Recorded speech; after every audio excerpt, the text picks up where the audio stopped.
Hey, hey, hey, hey. Hey, everyone.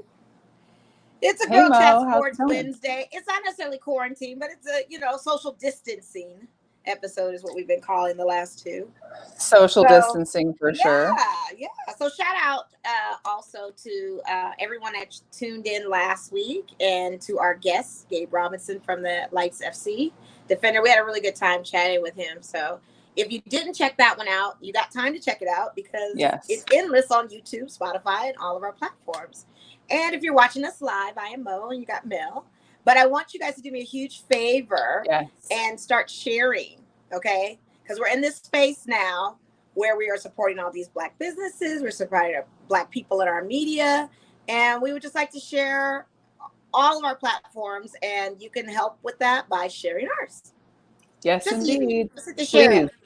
And we're going to get straight into it because we've got a handful of guests, literally. We were on their podcast a couple weeks ago, the SportsLifeTalk podcast. They're based out of Dallas. And, a lot of stuff has changed in the last 2 weeks since we were on their show. So we wanted to get them on. We had a good time with them. We'd like to have them on too and kind of just to do a little discussion on what's happening new in sports and kind of like the current state of events right now. So the temperature's rising, honey. Yes. Welcome everybody. It's a slow mo here. Here we go. What's up? What's up? What's up? Hey, ladies. Welcome. Thank you for joining. Yes. Anytime. So go ahead. I don't know if anyone can take the lead on this one. If you can just do like a quick, like introduction, your guys' podcast, where people can find you, that kind of thing. KT. Damn, stop playing. See, that's why I said we got on air and you gonna act like. Are you not the head coach? Come on, coach. Are you not the host of our show? Okay, so it's Sports Life Podcast. Okay, hey, it's the Sports Life Talk podcast where life without sports is just talk. We try to put the life into sports. We're not just a podcast that talks about stats because we can care less about that. We want to know more about the individual and the things that they're doing, like in the community and things like that. Pam, would you like to add on? No, that's about it. Touche. Yeah, we've been going at it for a couple of years now, and me and KT got it started first, and slowly, progressively, we, started adding on great people to our team, and we've been rocking and rolling for the last, and we just got completing our 47th episode today. So we are, just got our website up today as well, and just trying to do our part into, growing the show. With everything that's going on, we still want to just make sure that, bring some kind of normal conversation that we have every Wednesday and, talk sports and a little bit of entertainment. It was great as usual. And but we're really excited about joining you guys as well. We appreciate that. Thank you. And so being in Dallas, I know we have one Cowboy fan for sure, right? Two. It's three. Oh. KD's a Cowboy fan too. Yeah, I'm a Cowboy fan whenever they win. You're not a fan, boo. Win regular season or win I'm so happy you're honest. Come on, KD. You're one of those, KD. B. Jones will be so proud of you. Yeah, I can accept that then. So that means you wasn't a fan of last season. Yeah, I'm more of a player fan. So of course the team would be the Cowboys, and then I have my favorite players on a few different teams. Okay. Gotcha. And there's people that are existing with that. I accept it. There are people that are not team fans, but player fans. That's just how the climate is when it comes to the sports thing now. I've never heard of it before in the past. No. Trend, so KD, I'll roll with it. We will talk about this off air, KD. We don't come to Vegas and you embarrass us like this, okay? Shout out to Natasha Gransberry, Texans fan, coming out of Texas there. Got a lot of people coming in. Texans. Welcome. Pam, I know you're diehard Dallas and all of that. So is there any favorite player you might have on your team?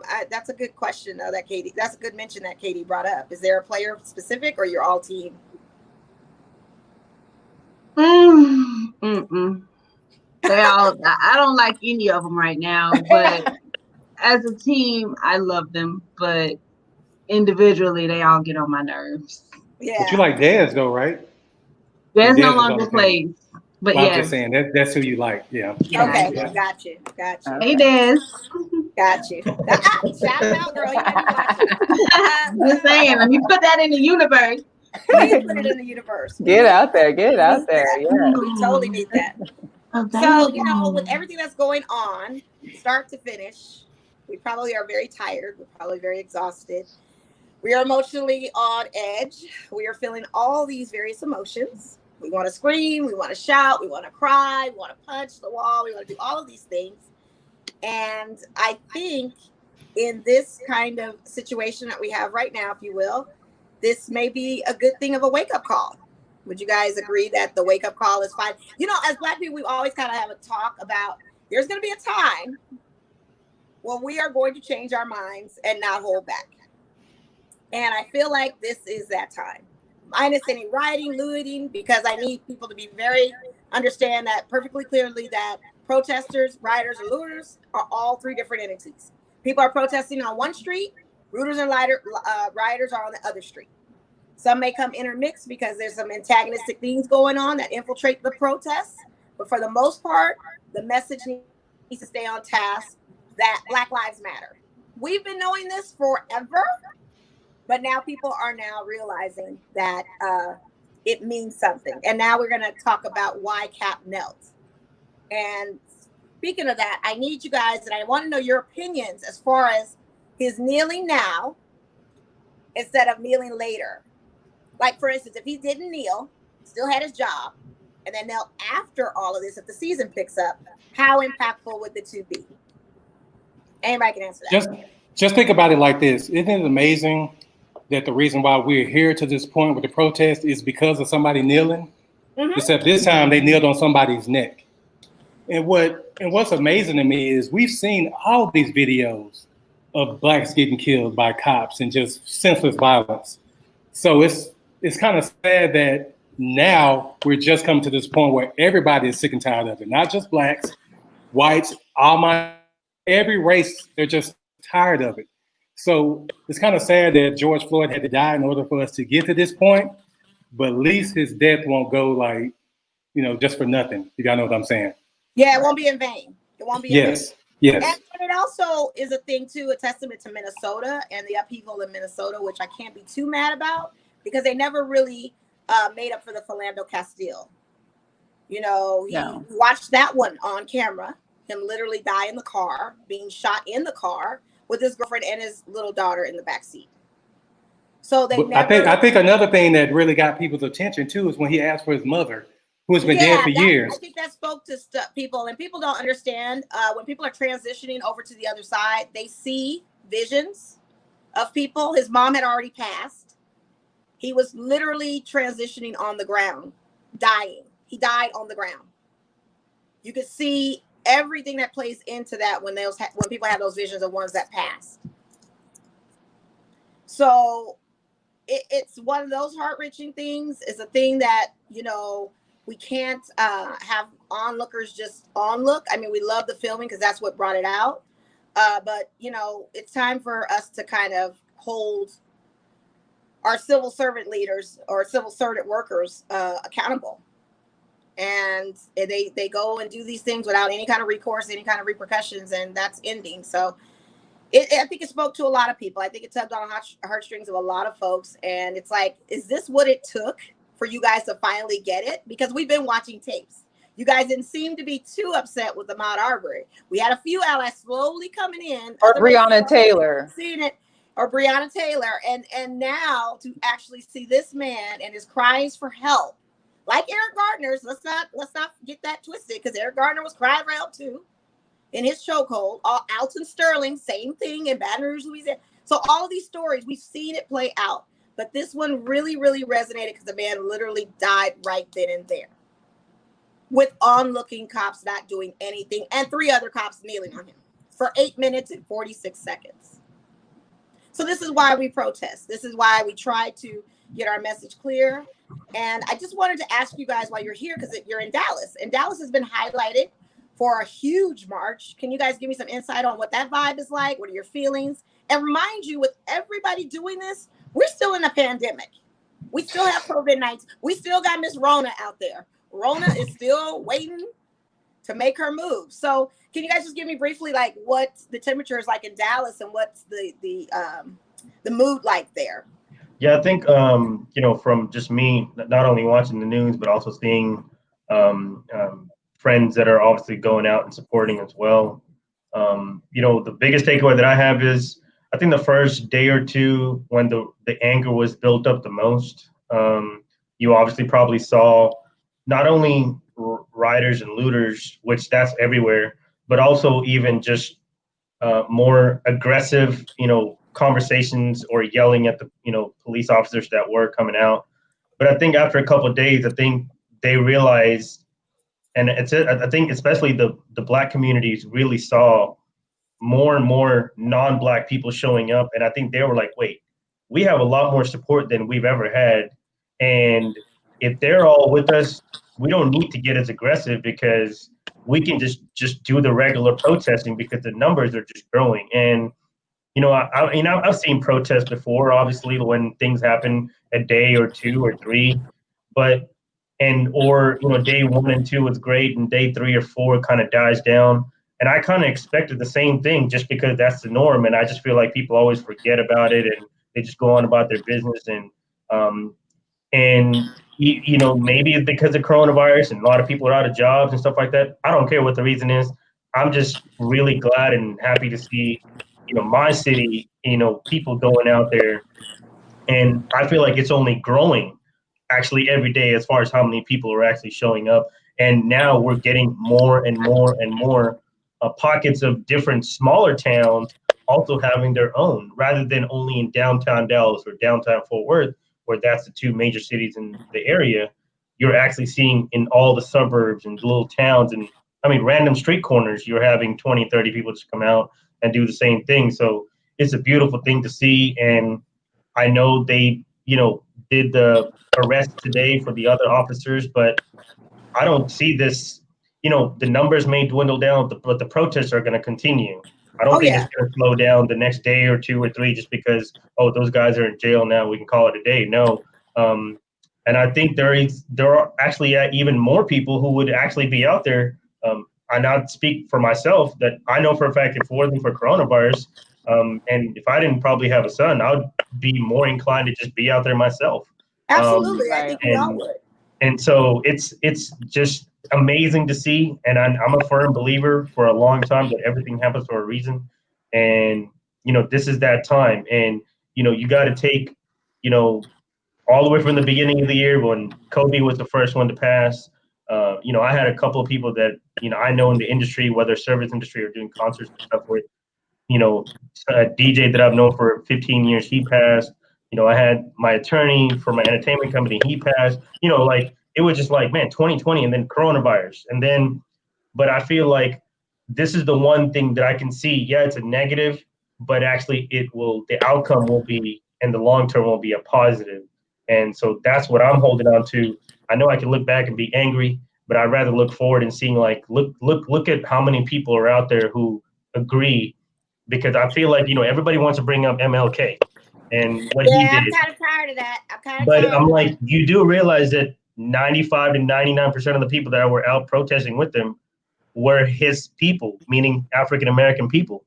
It's not what it is right now. And I think because of that, we have the masses coming out and it's like everybody's fed up with it. And it's not just, I think Colin Kaepernick, talked about social injustice, police brutality, racism. They're all different categories. This was police brutality. When we get the conviction, we'll be able to know where was there social injustice, but then we can't just stop there. Okay, even if all those guys are going to jail for the rest of their life, that's, what about after that? Because this can't just stop with this one situation. It's not just system, but it's also people. And we have to start with people to really make the change and pass all that information down to the younger generation, which is they're the ones who are next in line to really take over.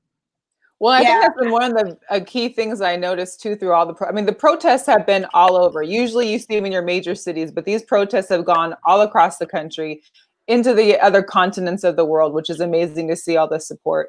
But you also seeing that younger generation that's out there of all races, because they're the new leaders that are going to have to take this on, and they're going to have to promote it to their children. And if we're going to disregard people that are already of a certain age because they're stuck in their ways or whatever, we got to teach this to our kids. You got to teach it to the kids and the younger people coming up, because somebody's got to change the way, change the vibe.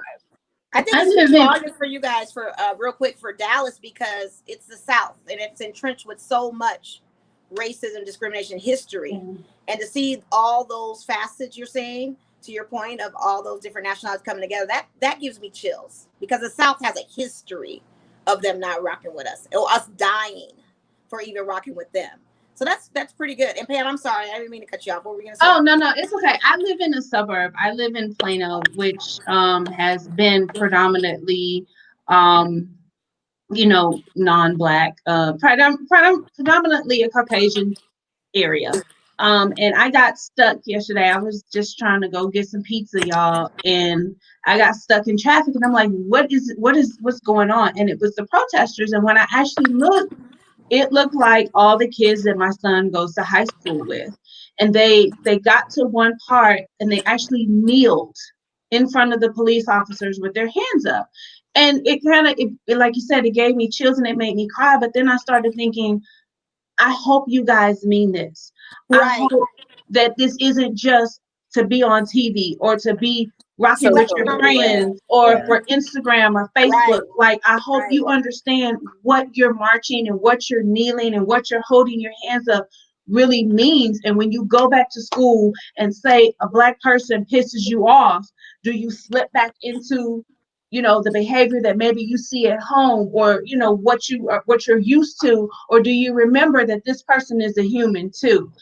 So that's kind of how I felt about it. I kind of had mixed emotions. Like, I'm glad to see y'all out here. These I don't even know if they're millennials. I don't know what they are, 17, 18, 16-year-olds.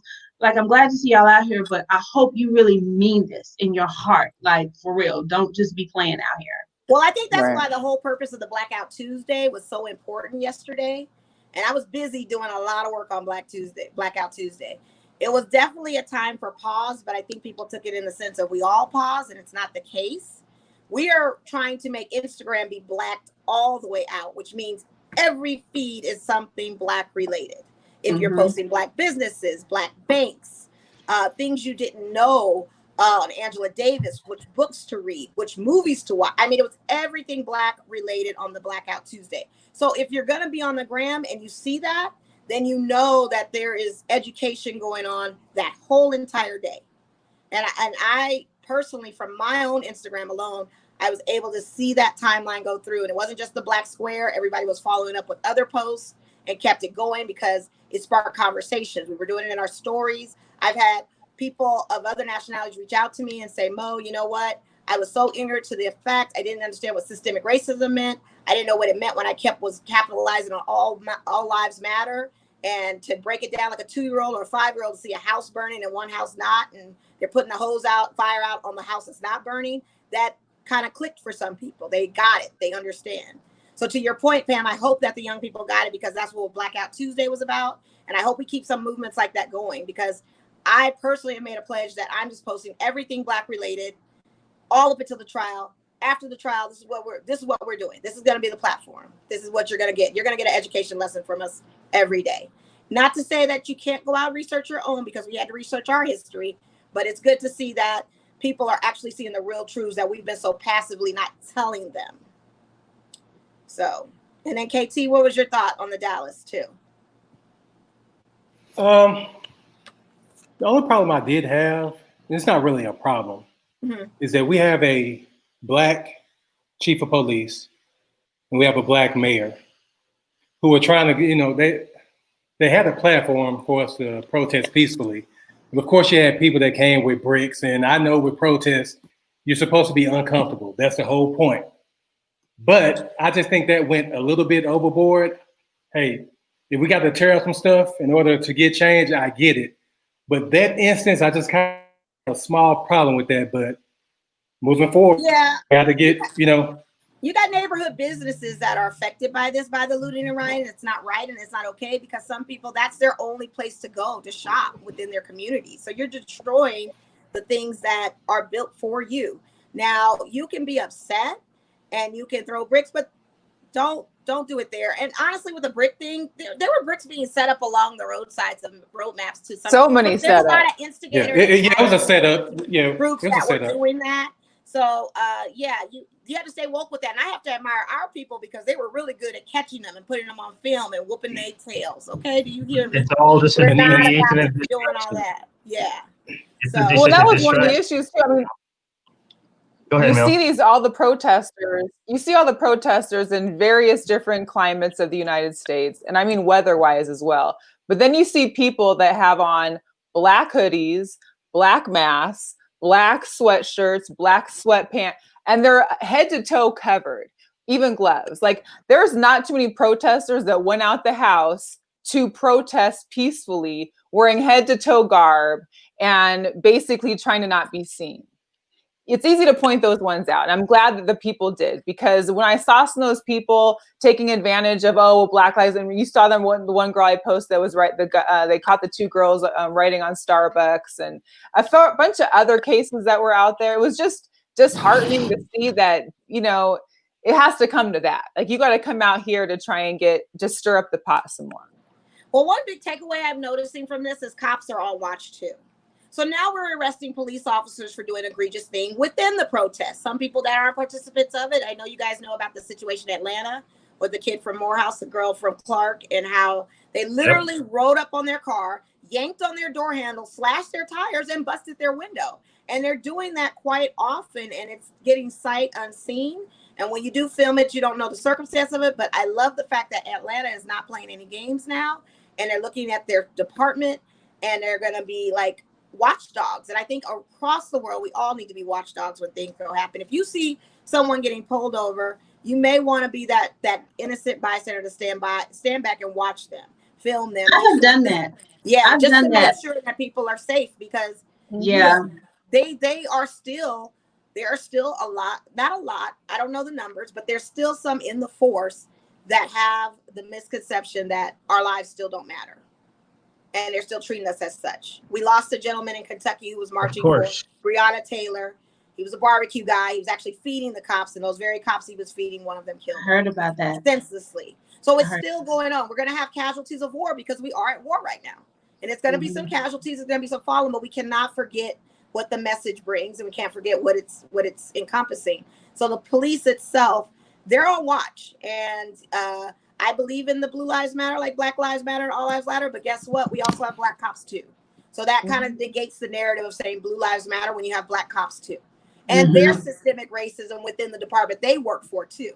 And the fact that they don't have the voice and the power to call out those that work alongside them that have taken the same oath to step up and do something. And mind you, those cops in Atlanta that did that, I believe 4 of them were black. So 5 of them were black. 5 of the 6 were black. 5 of the 6 were black. So again, they even have issues within themselves that they are now kind of sold off into this mentality because of who they work around. So it's a lot of layers to this. It's going to be peeling back a lot of layers. It's going to be some ugly truths coming out. There's a situation now in New Orleans, Drew Brees. I mean, I don't know how people didn't get the memo. I mean, I didn't think about it because I didn't really know. And Saints being my second team, it wasn't like I was surprised. It wasn't until my younger brother was like, Mo, Black Sports Online had uncovered this a couple years back, how he was. You didn't read that one? I was like, no, I didn't. I didn't know. So what is your guys' take on that as far as his position and his stance, and still negating the fact that Cap knelt for what we're marching for today? He thinks it's still about the flag. He still thinks it's that narrative. So what is your guys' take when you guys saw that tweet today, or if you did see his? First of all, I don't like Drew Brees. I don't like the Saints. So B. Jones wanted one of us to be advocate and not let everyone talk about Drew Brees too bad. It ain't gonna be me. Let me just say that. I already knew. And I can just say this, I used to work at a law firm with his mom. So I know where he got it from. There's some yeah. Some 411 right there. Hey, Drew. That's how I feel about it. I just people. Can you cite any examples? Are there any examples that you can cite? I just want if you're gonna say it, I just want to see if we can go in. No, I'll just say that she was not. Now she worked in Austin. I worked in the Dallas office, but it was at a law firm. She's an attorney. I don't know if she still is.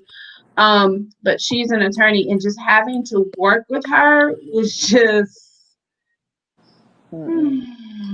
Yeah. Breathe it out. Breathe it out. Breathe it out. Yeah. So, I just people who still think it's about, like I said earlier when we were talking, kneeling is not a sign of disrespect. You get on one knee to propose. You knelt in front of kings and queens. You kneel, for Jesus. I mean, come on. Kneeling is not a sign of, if he was throwing up a middle finger, if he was grabbing his junk and acting. I mean, if he was doing these things, throwing out cuss words and all that, I could get what you're saying.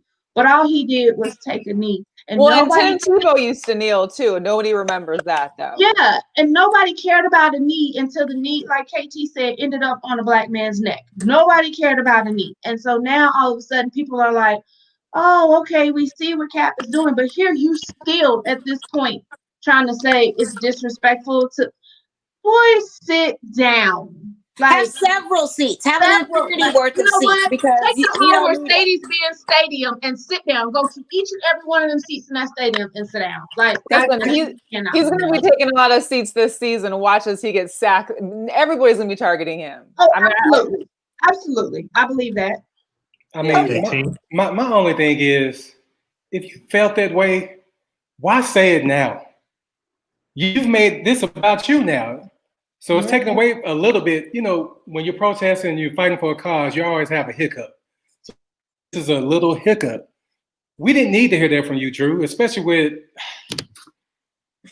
just everything that's going on. You know what I'm saying? It's just, it's disheartening, it's sickening, and I'm just tired of it. I even debated coming on y'all show tonight because I really didn't want to talk about this.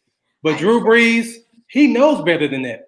He does. And he put up a black square on Instagram yesterday, too. How dare you? He sure did. And I was joking. I was coming on the show anyway. I was just kind of outside. You were? Okay. But I understood. Yeah, I just got in the moment. But no, I was coming on the show because you guys are great. I'm like, wait a minute. No, I was totally joking. That's a topic. We do something else. What do you need? No, I was totally joking. But he was wrong for that, and I'm glad that Michael Thomas and Emmanuel Sanders, they let him know. And they're supposed to have a meeting. Mm-hmm. They're supposed to have a meeting to talk to him about that because it wasn't needed. Yes. And the Denver coach, what's his name? Vic, whatever. Mangio. Oh, he was ridiculous. And then come back with a sorry apology afterwards. Like, if you're going to say it, just leave it. Don't come back and apologize. Yeah, once you said it out there, just go with it. Go that way. Two things for me was, one, I'm a huge Drew Brees fan. Just when it comes to football, I'm a Colts fan. I became a Colts fan because of Peyton Manning, but I'm really a big player fan. Aaron Rodgers, Drew Brees, guys like that. And I also know that he's done a lot for his community, from Hurricane Katrina to, I know even coronavirus, his family has donated over all that stuff. But with that being said, it's like time and place of what it is. And just because you got asked it, because I listened to the whole thing like twice, 3 times, but let me just make sure that I didn't miss something, because you get asked a question, and with like what KT said, with everything that's going on, the temperature in the room was for you to just say, even if you felt it, you should have just said something a little bit more that's, conducive to what's going on. Or if you wanted to still have that stance where, hey, I see why Kaepernick was doing it back then in 2016.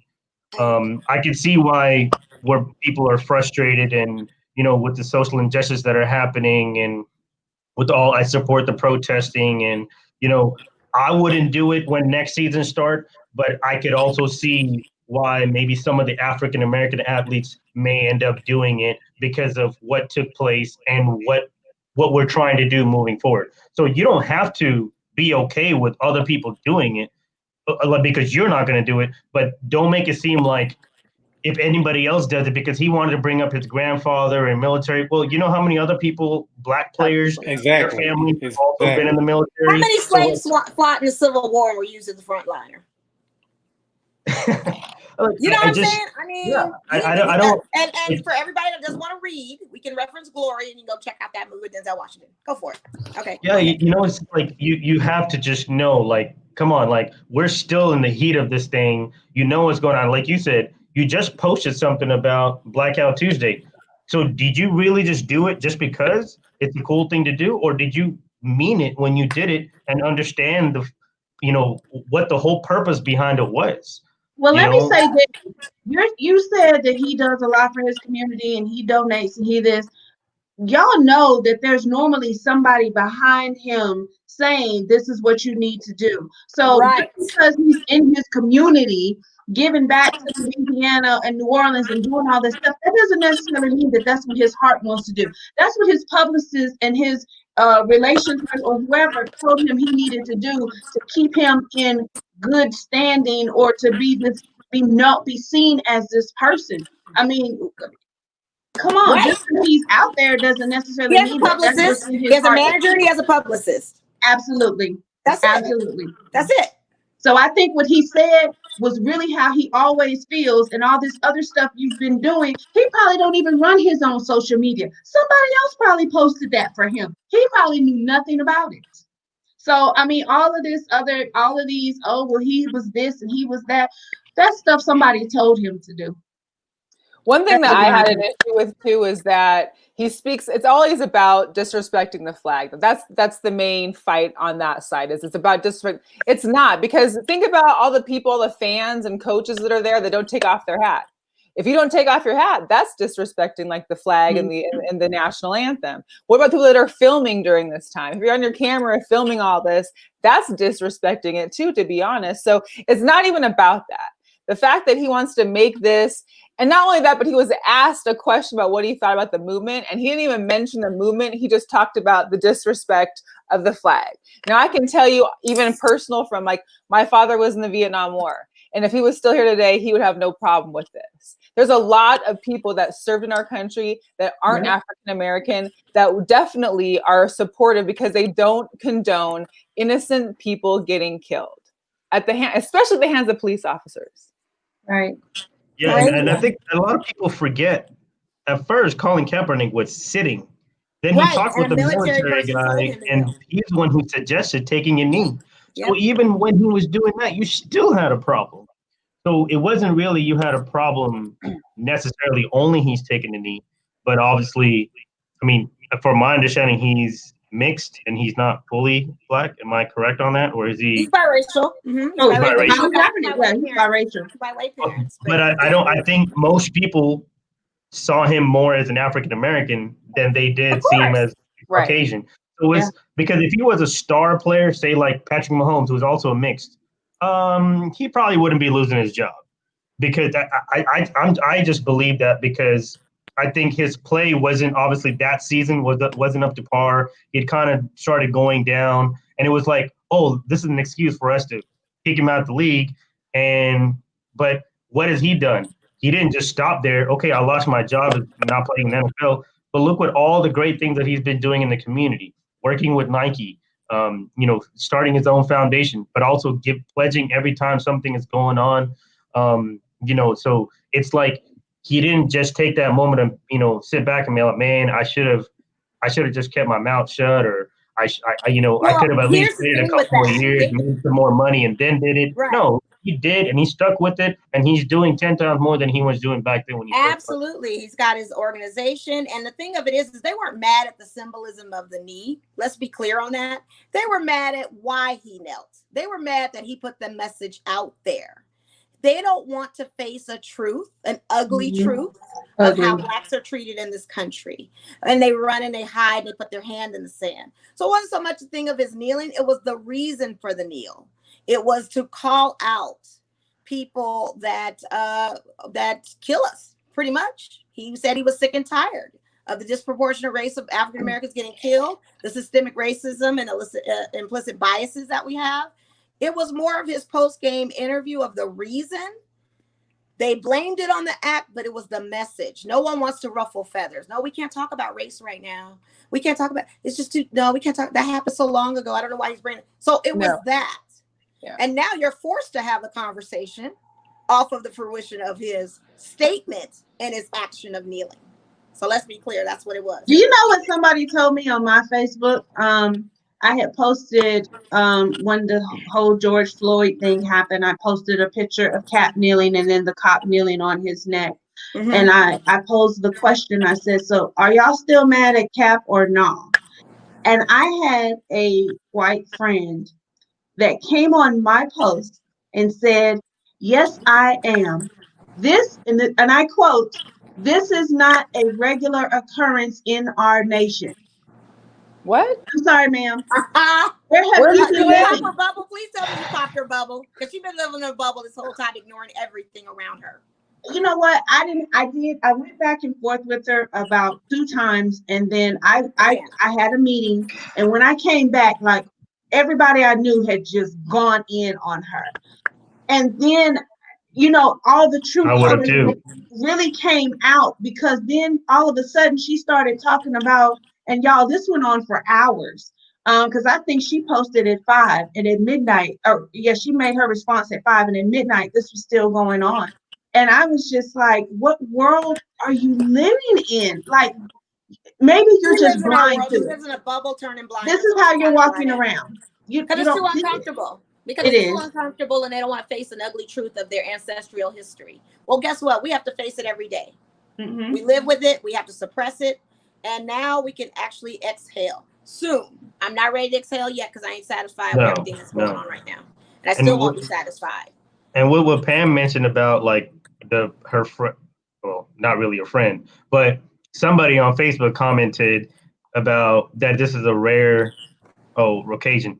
And I hate the term when people try using this whole, there's just, a few bad apples. Well, man, there's a lot of bad apples, because I've been seeing this time and time. And then one thing, if it wasn't for recording and video camera and cell phones, we probably wouldn't see half of these things. So just imagine the things we don't see. Yeah. We don't see, or somebody isn't around to videotape, or they didn't think about videotaping, or so the bad apples, when there's a lot and the percentage is high, or they haven't maybe yet murdered somebody yet, but they've still done other wrong things, it's all in the same boat, so the whole bad apple situation, I liked what Chris Rock said, people talking about bad apples. Well, can we have a pilot who's a bad apple? Like, we can't have a few bad apples. A couple of these guys will, just randomly crash, and they're okay with what. No, you can't have bad apples when you're supposed to be protecting and serving. Like, right? Right.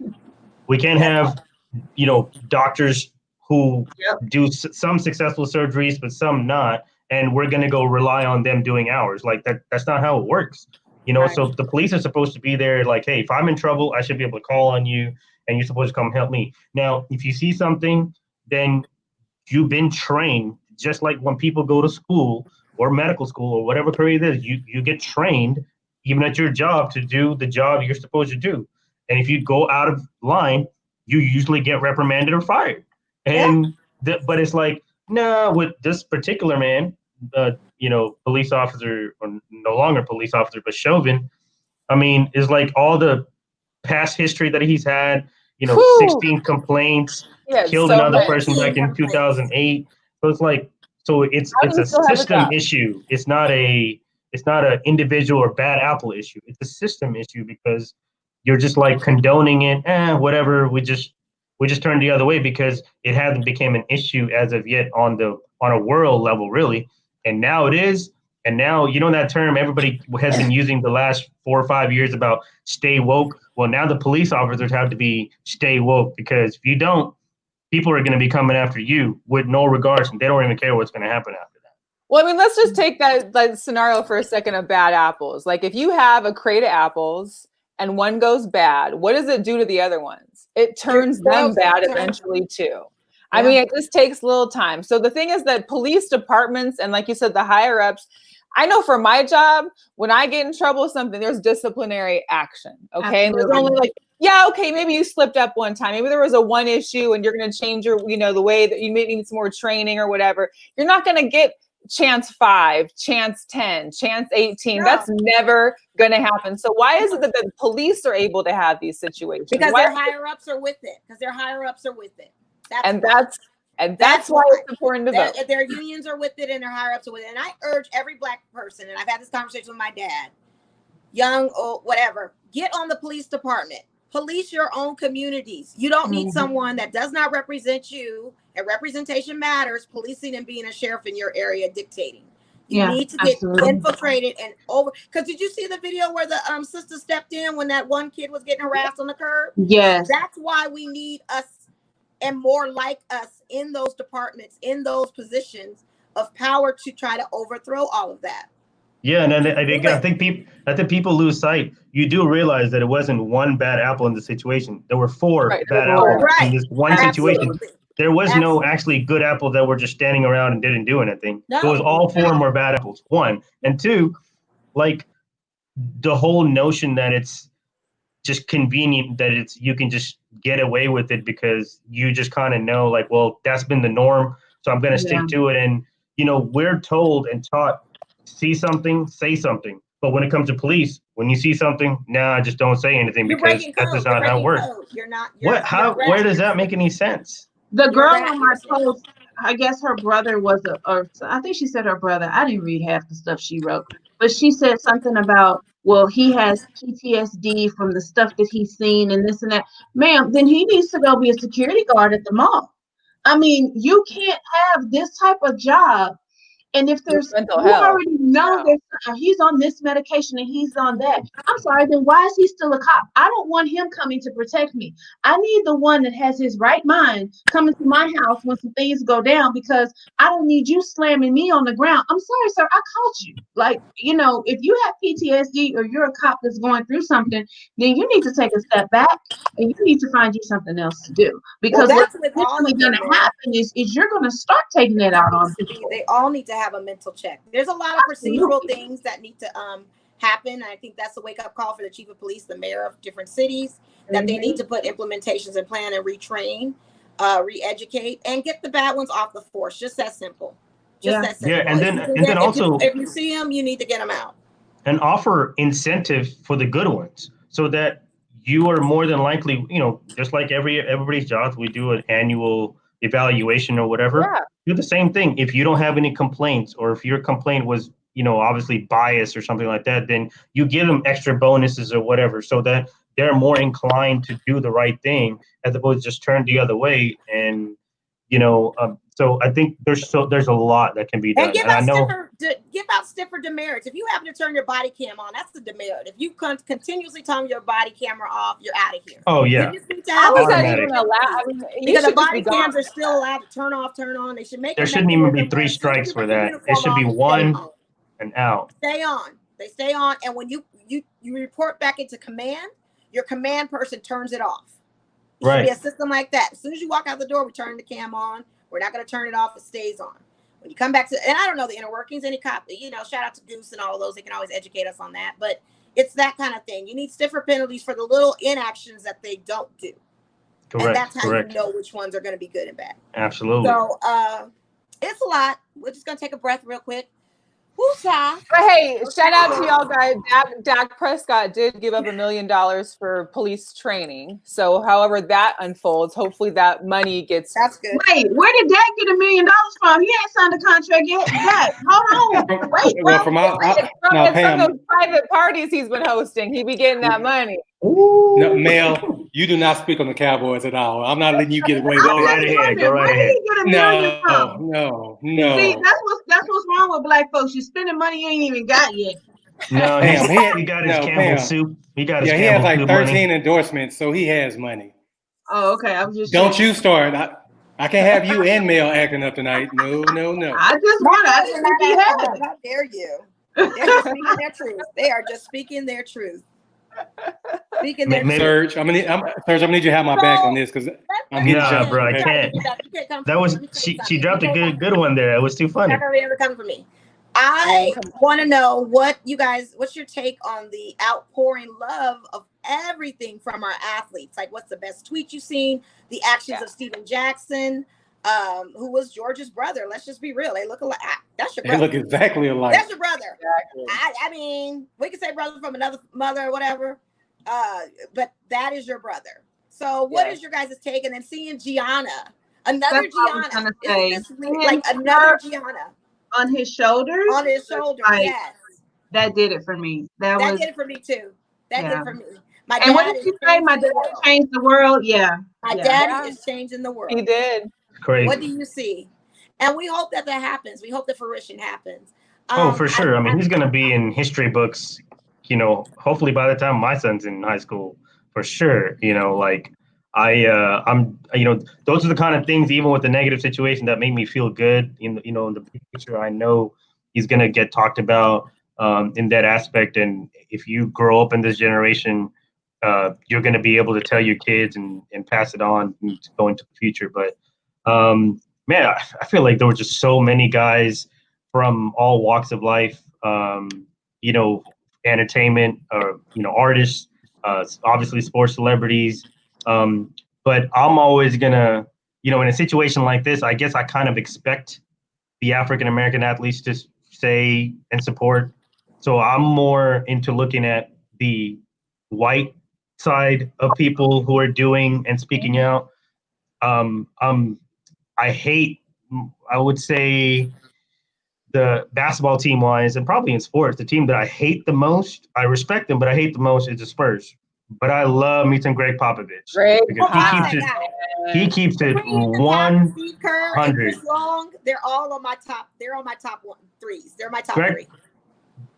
Greg Popovich is that dude. He's that guy, and he doesn't hold back, and he says it like it is. And even his team, the organization, hasn't really came out with anything, but it's, I don't need them to. He's the face of the franchise. Like, I don't care about, He uses his privilege for good use. I'll put it to you that way. And he calls it like it is, as much as, everybody wants to talk about his like one, 2-word answers when he gets interviewed, and he's harsh with his players, but the human element comes out when real situations happen. And so I definitely got to go with what Greg Popovich and the things that he had to say. And he's been saying a lot of these things for the last few years, but now I feel like he just knows if he says something now, the people that were turned off by him now will be like, oh, you know what, man, that's our coach, but he's more than just a coach, and so it's just great that what he said, and 1,000% supported that guy. Yeah. And it's a great example because he is now part of the NBA's new committee for racial injustice, along with Steve Kerr and a handful of other coaches, which I think is a great example that hopefully can continue on. But I mean, Pops, and give it up to Adam Silver, because he's the guy too. I mean, Adam Silver, you've got to really give it to him, because he really is allowing the space for that. Yeah, and he always talks with his athletes. Like, absolutely, I wish Roger Goodell would do that a little more often. But he's all about inclusivity, because he knows majority of the players are African American, and then also the rest are really Europeans. If you want to keep the game a global sport and also at the same time do great things, and because you're competing with the NFL, obviously, for viewership and things like that, but and it's been since day one. I mean, his first biggest job he had to do was get rid of Donald Sterling of the Clippers. So, blackballed. Yeah, and there was going to be backlash for that from your white viewers and stuff like that. So, but he didn't care. He didn't care, and he protected the interests of his players. And so ever since then, he's been on the trend upwards. And so anything that he does really doesn't surprise me. Honestly, I just wish other commissioners and other leagues would kind of take that approach, baseball and football especially, to really be more inclusive about a lot of things. And, social issues are going on, not just social injustice and racism. We have issues all over the world. But if we want to just narrow down to a country, there's a lot, even when it comes to drug abuse, domestic violence, and giving players support, it's all of that is there. You know, when they did the mental health stuff with DeMar DeRozan and Kevin Love, I mean, he was there like helping them out. Like, okay, now we're going to actually make sure every team has mental health doctors that you can go to, you can call, you can have sessions. And I don't, you know, and it's like everybody else is doing it after he does it, if they do it, you know, so. And I think also, too, let's talk about that. The NFL puts out a statement. And if you want to call it a bogus apology for Kaepernick or recognition of recognizing what his kneeling meant in his statements. What is your guys' take as far as for the NFL? Do you think that this is a stuff your sorry's in a sack situation, too little too late? Or are we waiting to see some change happen because they put that statement out? I mean, are they still going to do that third round pick if I hire a black person thing now? Yeah, I think so. I think they didn't take that off. Oh, okay. I think they just had to save face. They had to save face. Exactly. That's all this was. Let's be honest. Have y'all been getting those emails from? I got one from Ulta and from Foot Locker and from all these. Oh, we stand with everybody, and I'm sitting here like, really?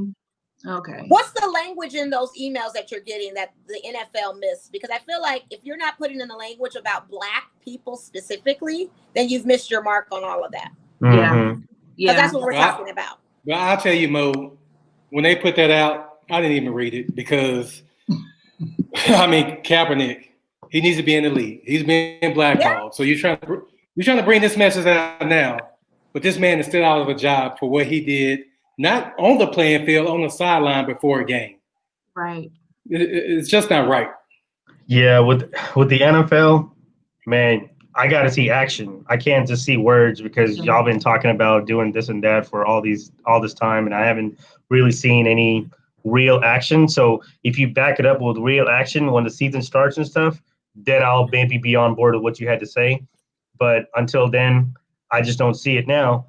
When Cap protested, obviously you had some viewers turn off or didn't want to watch or I'm boycotting, whatever.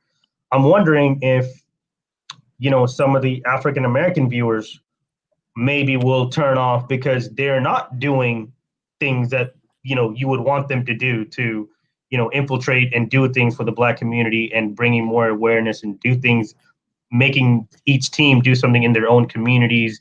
But then the NFL also has its own, you know, dedication as far as like doing things at games during half times. I mean, there's so many different things you could, you know, put it in, but I got to see that action for me to really say like, okay, I see, because, you know, I could also see where people would be like, hey, maybe I don't want to watch football now because you aren't doing something for us. When white people were turning off because, oh, I can't believe somebody's disrespecting the flag when that's not what it was about. Well, Serge, it was a lot of people that didn't tune in to the NFL because of what they did to Cap. It went both ways. I got messages on Twitter. Yeah, I got messages on Twitter from people saying, "Are you still watching NFL for what they did to that?" And my thought process is, I don't want politics in my sports, in the entertainment. Y'all understand what I'm saying? I want to watch a good professional football game, but I know that's not the case because there's politics everywhere. Yep. Everywhere. Office politics, no matter the capacity. So it's the fact that there's so many violent acts that happen on the field, mid-game, or even outside of the game, that these players maybe get a slap on the wrist, a couple fines, a few missed games, but they're back into playing. One person, like you said, takes a non-violent approach, a peaceful protest prior to a game even starting, not even on the field, not even trying to stop the game to do it. And he can't even get the job. Like Mo said, it was the message. It wasn't the fact that he was doing it. It was the message. That's what everybody's getting confused. It's not the act. It was what he said in the post game, in the locker room, in the post locker room. Why he knelt. This is why. I'm sick and tired of seeing what I'm seeing on TV. Every time I turn on the TV, it's this.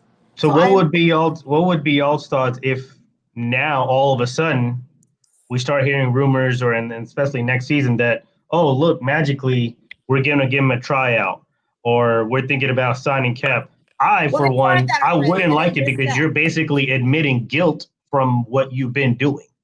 So yeah, they've already tried that with him, and I'm sure he's probably like, peace, I'm not playing with you guys anymore. I think at this point now, we need to choose a side of what side we're going to be on. And yes, we are a sports platform. Yes, we perform the sports, but it's sometimes things are bigger than what of course. bigger than sports. And so we do this for fun. Loud and clear. It should have been loud and clear when he did it the first time. Solidarity of all those brothers on the team says, you know what, you can do with your contract, take it and go. Because guess what? We got overseas money, people from Dubai or whoever who would love to take all of us and create a league of their own. You don't think they would give the money for that? Yeah. Kind of all these stars they can get a collectively team of all these black. Are you kidding me right now? Right. So I think the power is also with the players. They've got to really take a stand and speak out. And a lot of them are scared. A lot of them don't know how to broach. But that's over with. We got to stop that. You got to have these conversations. Definitely done and over with. And as fans, we have to write to them. We have to send emails if we got to our favorite teams. Like, what are you going to do? What are you going to do? Because we're not hurting. We're not going to buy any more PSLs for your stadium, for the stadium. We're not going to do any of this if you guys don't make a change. Yeah, and let me see you play with replacement players. They can go college if they want to. Good luck with that. But it even starts with the coaching. We talked about this before with the staffing. You don't have any black presidents, no GMs, no coaches, no assistants. You don't have anything that encompasses what we look like except players on the field. That's a problem. Right. That is a problem when most of the players that have retired, running for you and winning for you. Exactly. Yep. I'm still as long as they're scoring those touchdowns and doing those blocks, we're fine. Yeah. We're your best friends. But the minute we step off the field, it's something. Your attitude towards us completely changes. Oh, absolutely. I'm still waiting for your coach, KT, Jerry, or your owner, Jerry, to say something. Is he going to say something? Because he hasn't. Please. He just had a facelift during Corona. He's busy, right? He's trying to recover right now. He's scrubbing. The Cowboy Land has been quiet silent on all of this. I'm just curious. He's scrubbing his yacht from the draft. He's still scrubbing the yacht. Exactly.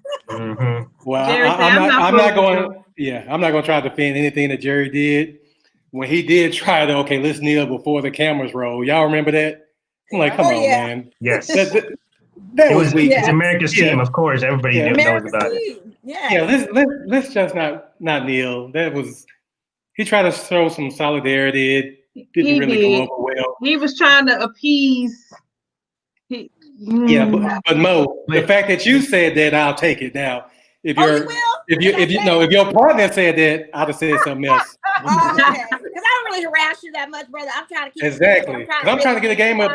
I'm trying to get a game of 2K with you. We don't need none of that. No, I'm trying to get a game of 2K with you. I'm gonna go get the game on Xbox, and I'm trying to play you. I'm gonna get it just so I can play you. Okay. So can I tell you, real quick, I digress. I've stopped. This is big when I stopped playing my Xbox. Because she was addicted like every single day. I haven't played it like a week.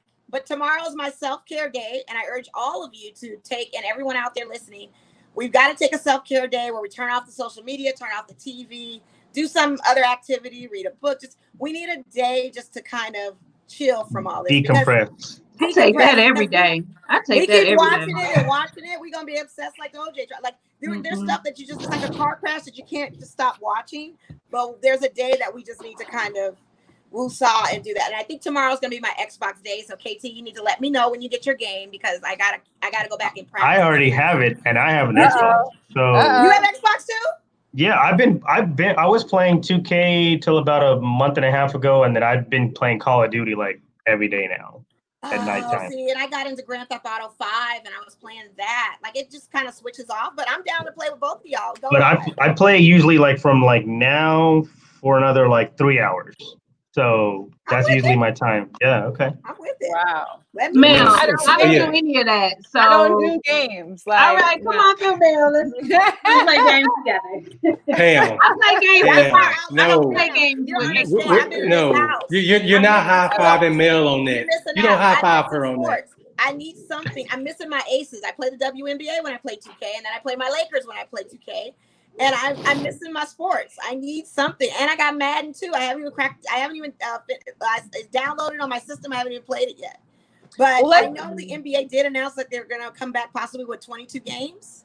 22 teams. 22 teams. Yeah. And they just in Orlando. In Orlando. So they're going to do the Orlando Disney. But here's the deal. Orlando's going to have the NBA as well as the MLS.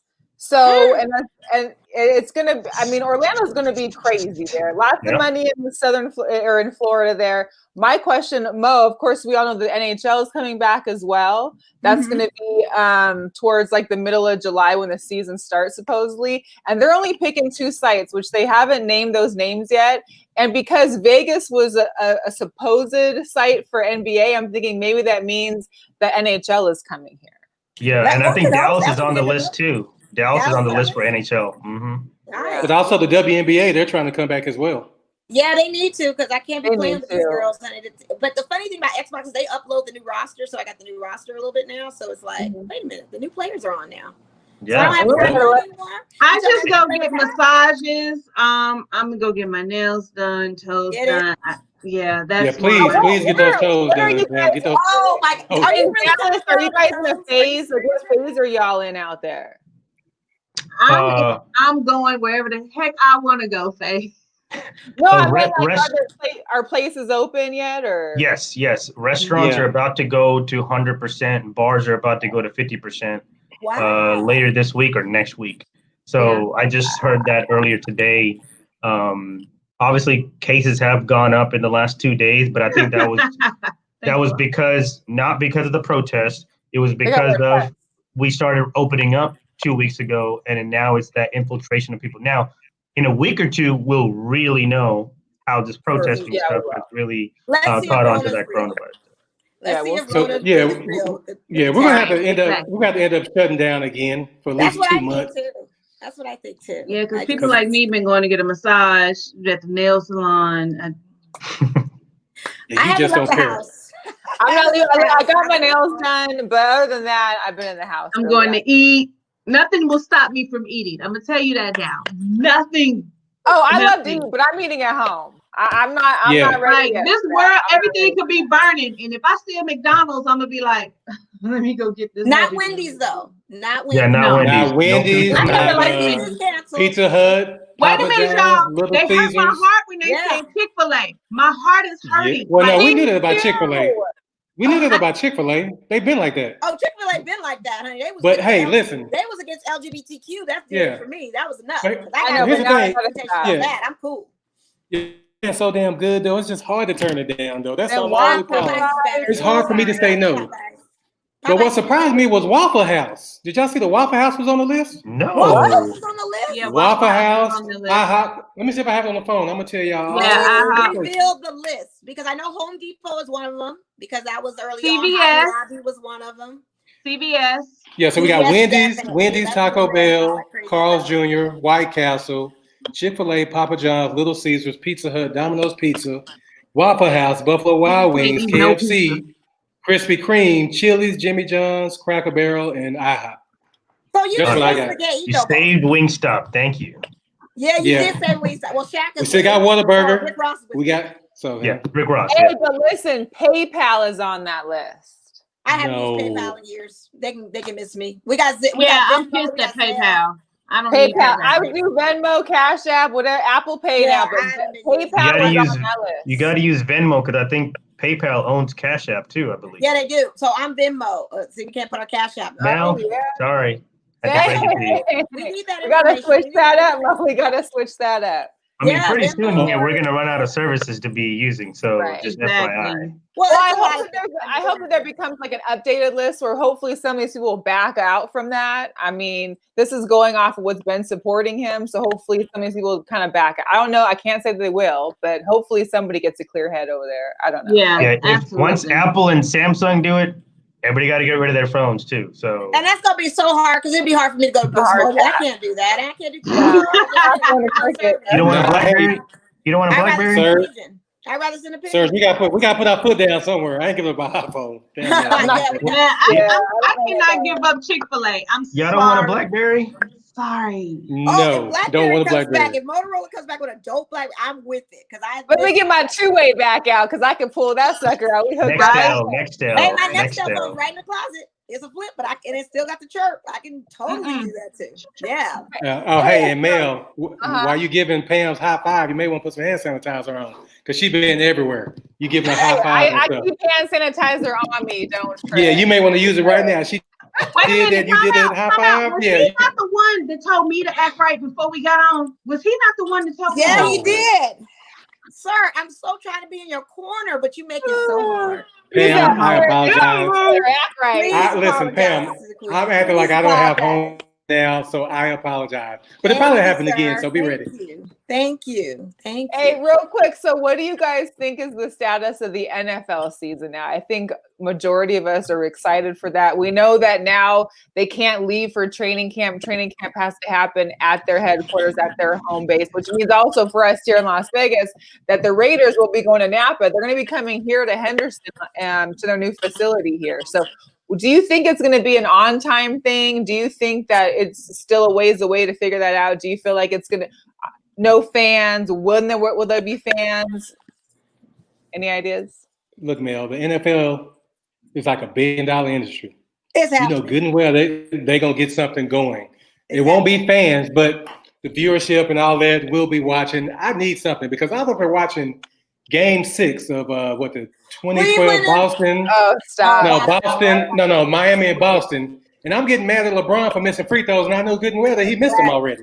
Right. So I need something. I need something live. You know what I'm saying? Miss them this year too, and next season, and every season after that. Well, I'm looking forward to it. And shout out to our Raider Stadium. I went out there while we were kind of on the lockdown and got to take a walk around that thing, and it's amazing. Today they opened the exterior window. They opened it today and had the owl torch sitting in the middle. So I'll send you guys that on Twitter so you can see it because shout out to Vance because he was saying, he told my brother he was driving by and they lit the torch. Wow. They got the picture if they lit it too because it opens. It is a huge, huge torch for Al Davis. So the aesthetics of it is incredible. The rolling in sod as well as just everything that's going on with it is it's amazing. It gives me chills as a Raiders fan. I'm super duper. I saw your pics online when you went and saw it. That stadium, it's off the chain. Level. And those are all my pics. I just have to kind of filter through and put them together. So you were holding out. You were holding out. Post one in a week or two, and then some more after that. And I don't put everything out there. You know, I don't want to show everything. Mo, I'm trying. Hey, don't make me turn. Don't make me turn on you too, Mo. I need to see more pics. You put your cup down because you too rowdy right now. No. It's 10:30 at night. Go to bed. No. Speaking of that, I made sure purposely not to drink any brown. You know that brown liquor it make you act a certain way. So yes. Hey, speaking of that, KT, I actually do believe we'll actually have fans for the season. Me too. They already have announced here in Texas that we'll be able to start having fans at pro sports starting tomorrow. So at 25%, and we're only in June. So by the time September comes around, y'all have been above you guys have been first before between you and Florida and Georgia. You guys have been open. So what happens when it's another team? Yeah, I think unless we have a complete re-shutdown of everything all across the board, which I don't see happening, even with all the protesters being on, I don't see it happening.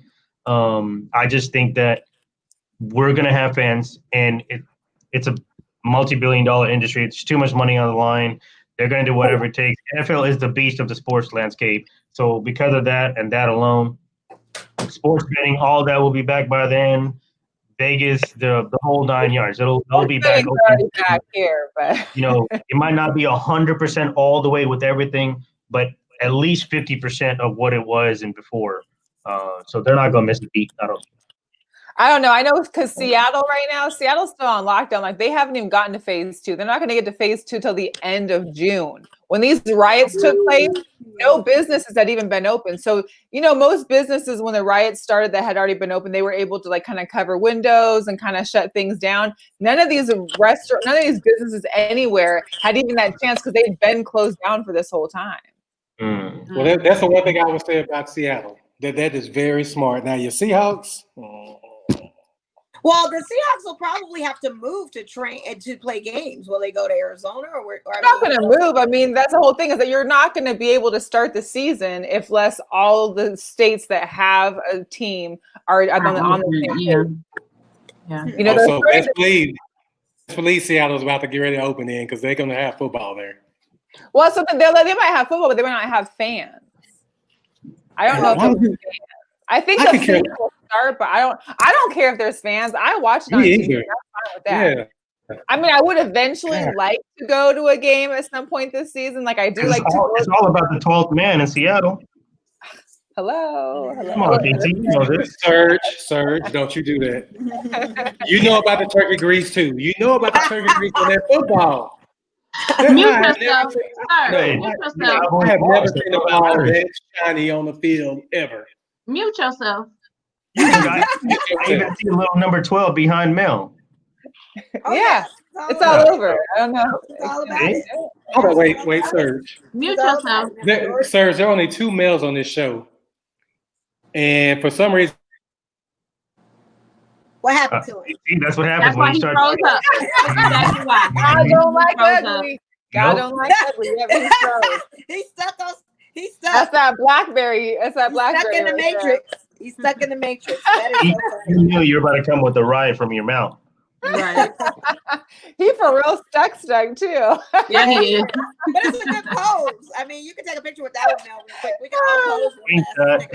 Right. Because KT ain't moving. Well, we gonna keep it moving though. Oh, Yeah. Yeah, get a picture of that. That's I took a hilarious. picture. Yeah, take a picture, please. I'm gonna say you stuck, bro.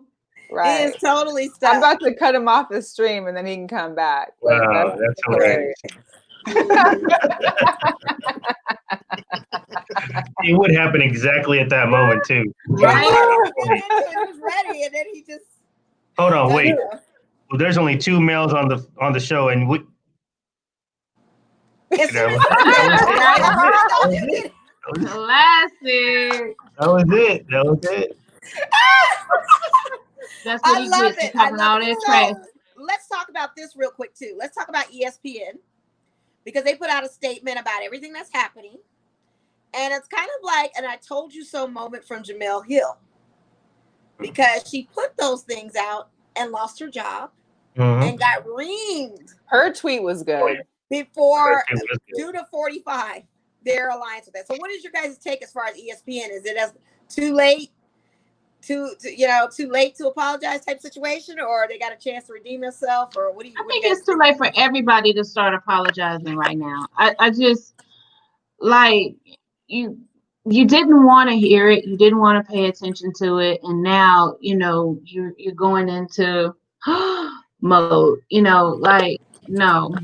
I just feel it's too late for all of these apologies and all. I don't. I can't. Yeah, I think when it comes to stuff like this, even when it comes to some of the previous people that we talked about, I get it. They didn't do what they didn't maybe understand, or maybe they understand. The whole apology thing is okay. It's really whatever. I'd rather just see you just like go out and actually do something.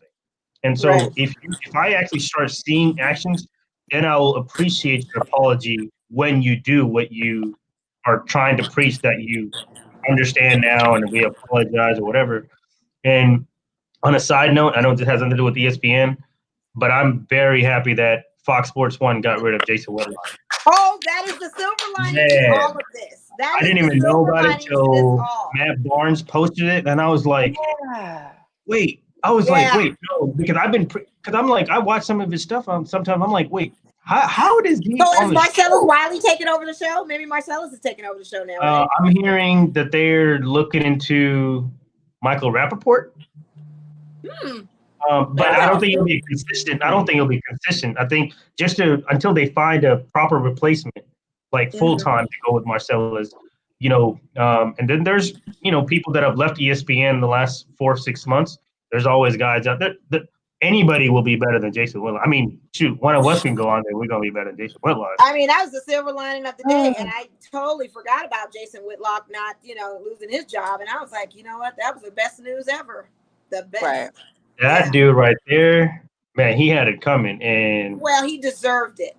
He said a lot of things, and when LeBron James had that spray painted N-word on his fence, Jason Whitlock made excuses. He makes excuses all the time. It's not even playing devil's advocate. It's just on the other side. His whole approach of this younger generation or our generation of athletes are spoiled and they don't understand. They make all this money and they don't know where they came from. I'm like, what?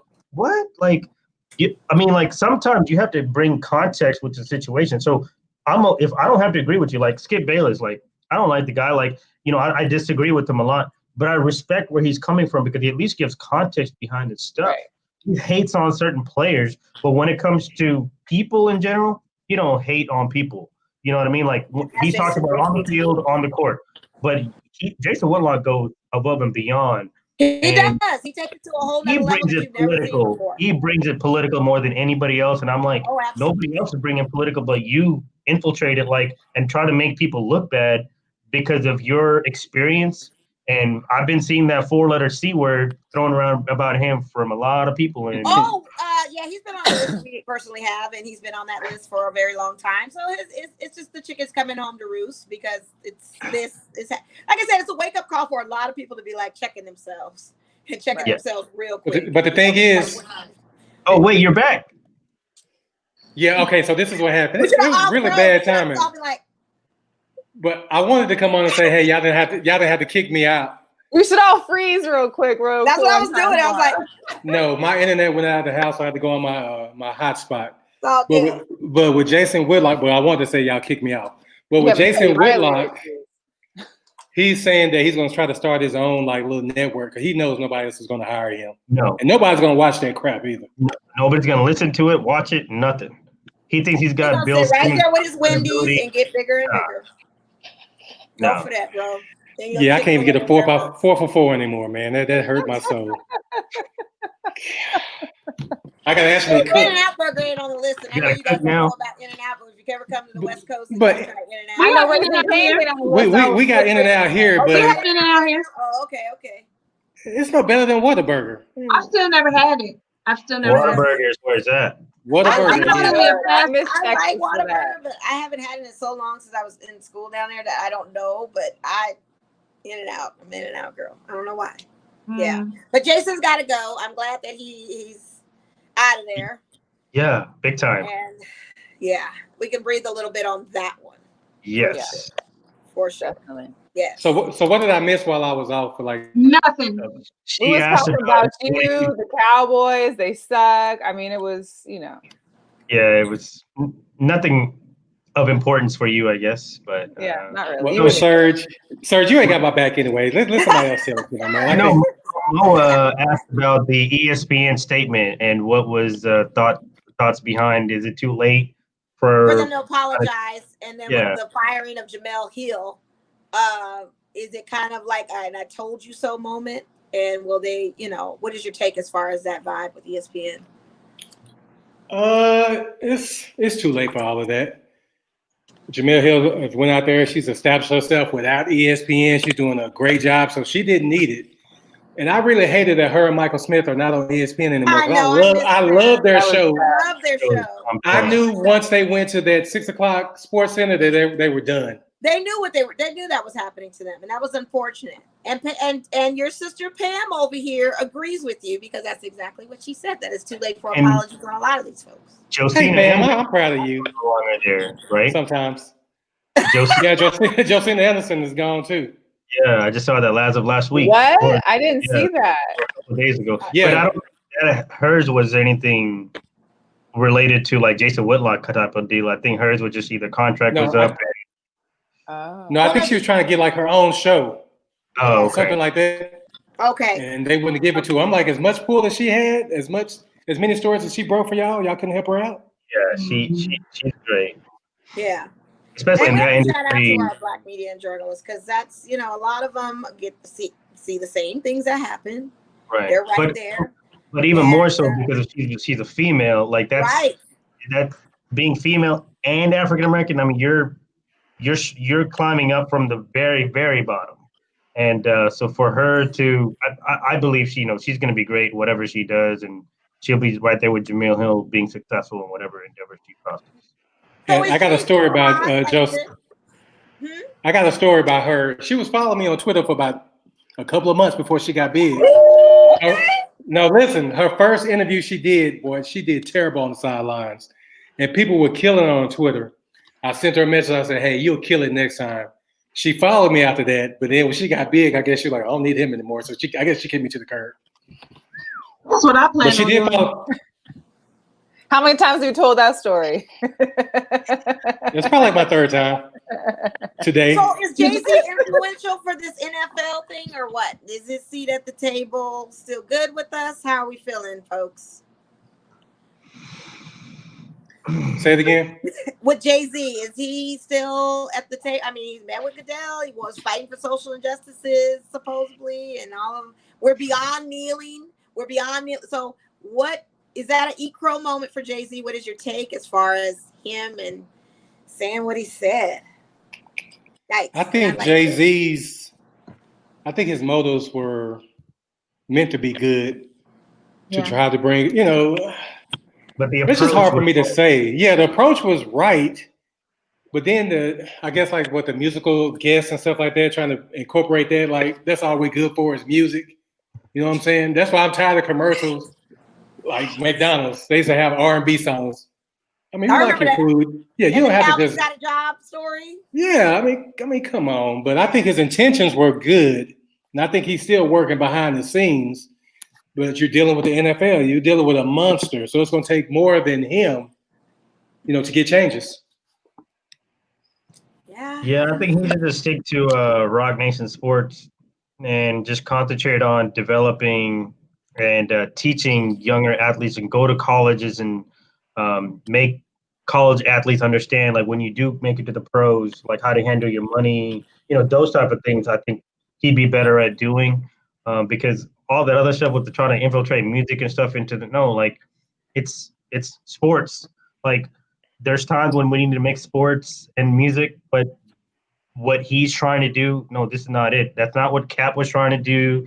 Right. That's not what Ed Reed is all about. Like they weren't ever really trying to even what they do off the field, they're not mixing any of those stuff together. It's like one has nothing to do with the other, So once you get it to a point where you have more inclusivity, then you can bring in the music and it makes more sense, Right. But I just need him to fix the halftime show of the Super Bowl. That's what I need him to fix. If we're gonna do something, let's fix some of that. Oh no! Whoa! Okay, yes, ma'am. I love J-Lo and Shakira. I'm talking about some of the older acts. Okay, that's what I'm talking about. Oh, you think I love J-Lo? So if we had to rank our best Super Bowl halftime performance, which artists are you giving it to? I know mine, but who's your guys' best? Beyonce. Beyonce's yours? That's my second one. Mm-hmm. I like Prince. That's my first. That's her first. I like Prince. I gotta go Prince. I like Prince. I like Bruno Mars, and I like Beyonce. You can't go wrong there. That's my top three. Yeah, I'd probably say Bruno Mars. I did like Bruno Mars too. Yeah. It's more recent and etched in my memory. I feel like Bruno Mars was definitely up there. Just because he's doing when you're able to really put on a show where you're actually able to sing and dance, which not many people can do that. Obviously, like on the female side, that would have been Beyonce, and obviously this past year Jennifer Lopez and Shakira. I mean, J-Lo could have done by herself and it would have been fine, but Shakira Spice. Man, we don't care about J-Lo singing. J-Lo was not care about her singing? J-Lo don't sing anyway. Yeah. She was not. I could care less about J-Lo singing. That's not what we. I know. That's what a lot of guys say. Mel, KT was tuning in for whenever, wherever, right? Yeah. Exactly. Yeah. Do you have a favorite one, Melissa? I think. I mean, I how can you not say Prince? I know Beyonce was good. I still like Janet and Justin too, though. I mean, I still remember where I was when that happened. Malfunction. That was good until the malfunction. I mean, that's what I'm saying, but it was good. But the malfunction really didn't take away from the I mean, for me, it didn't take away from the actual performance. Yeah, I don't know. I think it was it didn't take away. I didn't pay attention to my homeboy. Like, hey man, I didn't realize it happened. Well, anyways, I think it's time that we wrap this one up. We appreciate you guys coming on. Make sure you say thank you to KB for us. We appreciate you. I appreciate everybody's insight. I know I'm trying to do my part to stick up for all of you and for all the rest of my Black friends out here. I'm exhausted for y'all, and I appreciate You guys taking the time to be with me and Mo. We love just interacting with our people, especially when it comes to sports and topics. And we loved your show, and we just can't wait to hopefully do this again sometime. Maybe you'll be in Vegas. We can be in a studio. You know, that's the plan to come there next year. Hey, that's the plan. Draft, yeah. Hey, Mel and Mo, Pam called me out for this about a month and a half ago. She said, "Well, my beard grows out long. I look black, even though I'm not." So, just You're still our brother. You're still our brother, Serge. And I knew he did. Like on one show, he had on a hat, and I was like, "Okay, Serge, I see you looking cool." Hey, Serge is part of the tribe. Serge is the tribe. We got the diversity down in the show right here. Original man. That's what you're looking at. We're looking at our originators. Right. Original guy. You know. We would all be Serge, out there if we, didn't get kidnapped. It's all about inclusivity, and that's what we're all about here. Well, Serge, we still need to go to India to get that hair implant stuff, right? Are we still going to get that? Yes, sir. Yes, and I'm sir. not a weed person. I'm not trying to stereotype, but I may need some hair out there. Is it cheaper there? Well, no, yeah. Hey, Mo, he was telling me about a procedure they do where you can get your hair back, and no, they can do it here. Coach has none. Coach is bald headed. It'll cost 15 to 20 grand to do it here. But I can go to India and do it for like 2-3 grand. 2 or 3 grand. What? Wait, 2 or 3 grand? Really? Yeah. Wow. You know what? I'll keep this bald head. I'm good. Maybe LeBron went there. No, I said if you do it here, the same procedure is 15 to 20,000. It is. It's and cheaper if you go to India, even with paying a plane ticket, if you add the ticket, yeah, I guess it'd be like maybe 3 to 4. But I'm saying the procedure itself, I've had a couple of friends who went and did it already. So you know what though, I can't see KT with a silky though. What other kind of hair y'all got? I can't see that. I actually have. KT, don't make I actually had. Y'all got go ahead, bring those cornrows back in. No, I had good hair. No, you didn't. You had. Have you seen my up top? Have you seen my son's hair? Damn, stop killing him like that. He has good hair. So y'all got some 4C back there? I have 4C up here. I already know. 5W or something? No, sir, that's not 4C. That's like 2A. Pam, you are really showing you know what tonight. You are really showing you know what. You guys, where can everybody follow you guys at? Where are you guys at? Where's your podcast? Sports Life Podcast. Sports Life Talk. Sports Life Talk, yes. Sports Life Talk. Sports Life Talk. And what are you guys on? We're everywhere. We're on Spotify, iTunes, anywhere that you have a. You guys are on today too, right? Wednesdays at 8 p.m. Central Time. We're Central Time now. Facebook and YouTube. Okay. So, family, we got another show we need to support. We need to promote, and this is they're great. And please check them out. Check them out before us, because guess what? They start, we finish, and we come together. There you go. And that is how the world should be. So, on behalf of everybody and all of us with Girlchatsports, Mel and I, we really appreciate you coming on. We appreciate everybody checking in on the chat and sharing and promoting. We're going to keep this positivity and love keep going and educating ourselves and making it a better place, God willing. Okay. Amen. I want everybody to stay safe out there. I want you guys to stay safe and stay woke and stay ready. And till next time. Thank you so much, guys. Thank you. Bye, ladies. I promise I will get it together on the 2K. I'm gonna. We'll talk. All right. Cool. Sounds good. All right. Yes. Bye. All right. Bye. Bye, guys.